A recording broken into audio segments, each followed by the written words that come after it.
I'm talking today with Associate Professor Paul Wright, who is a toxicologist and is also head of the Nanosafety Research Group here at RMIT. Thanks for your time, Paul. Thanks, Kate.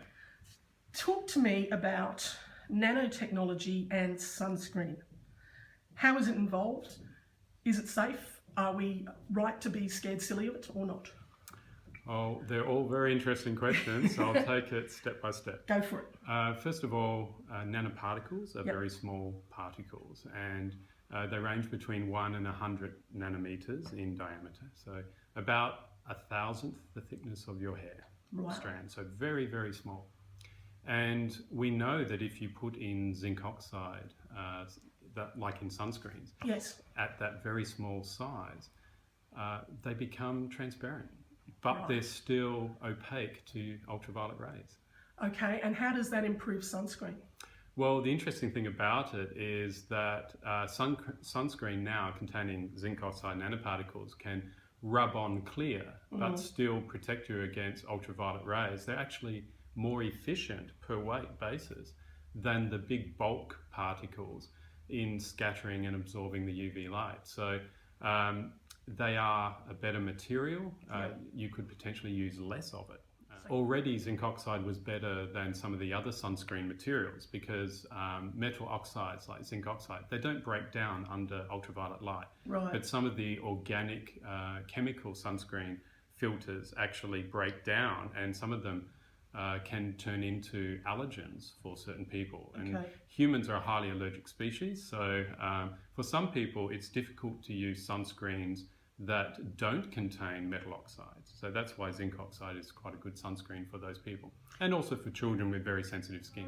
Why are we so wary of nanotechnology? I mean, there are other economies in the world, for example, that embrace it, live off it, are booming because of it. Why are we so kind of wary of it? Yeah, that's an interesting question because I actually coordinate Asia Nanosafe, a regional research network. And in the Asian community, particularly in Southeast Asia, nanotechnology is seen as a big plus. In fact, you can charge more for a product that has a nano label on it.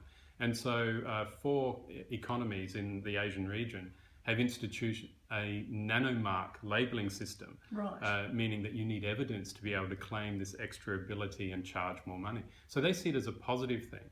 Whereas in Australia, there's been more a focus on possibly the risks more than the benefits of these materials. Now, as a toxicologist, I like to see a balanced argument of both the risks and the benefits, rather than focusing on just one or the other.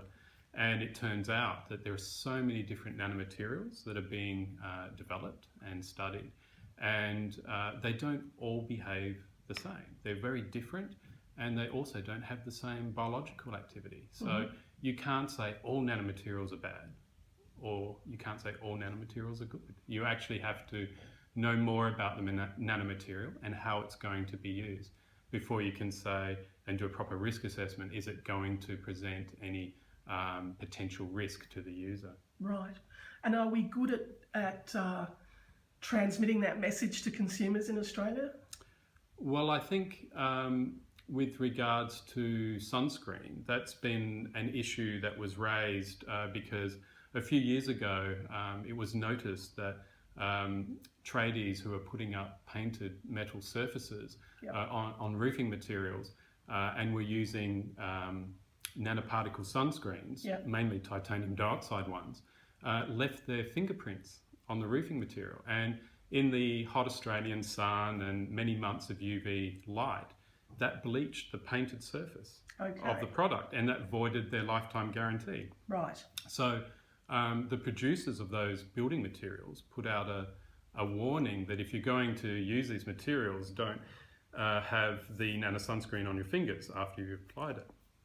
And from that stemmed a concern in the general community that if it does that to roofing materials, imagine what it does to your skin. It's like the Coca-Cola in the chalk ad. Is that right? It gets in.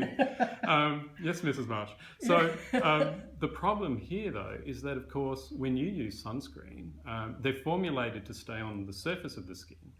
And the surface of our skin is a dead layer of skin cells that's part of our natural waterproofing. So, in fact, the nanoparticles have a great trouble getting in. Very little gets through that dead layer.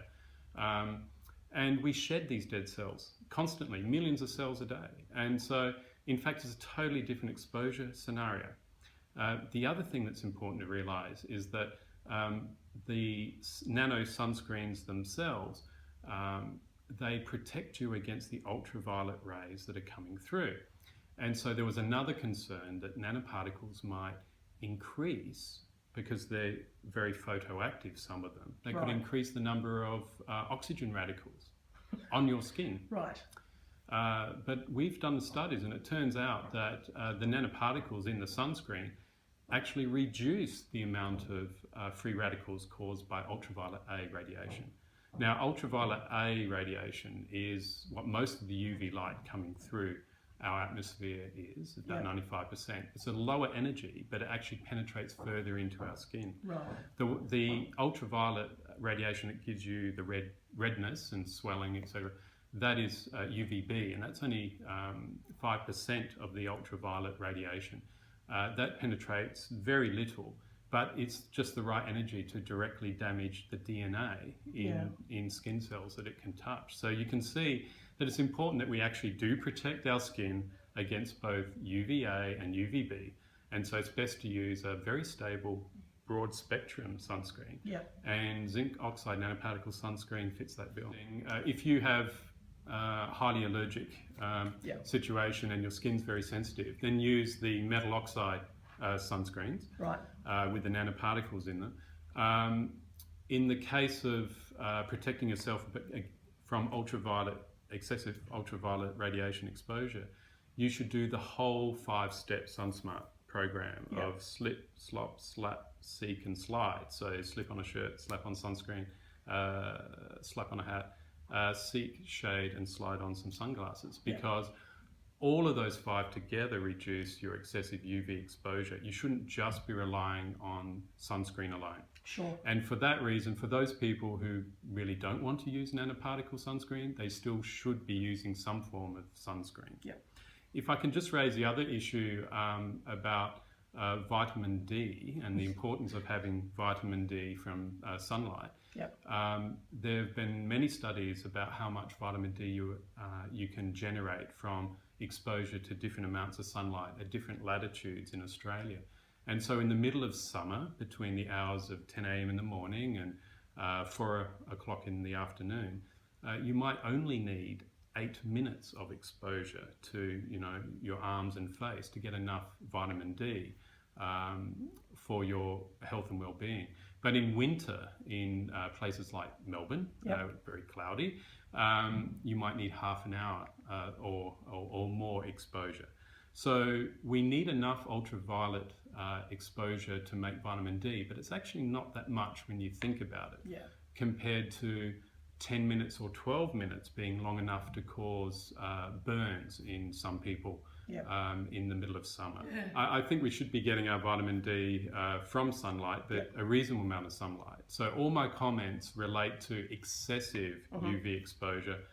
People shouldn't be sunbaking, but you should get just sufficient sunlight to make enough vitamin D. Thank you for your time. Thank you very much, Kate.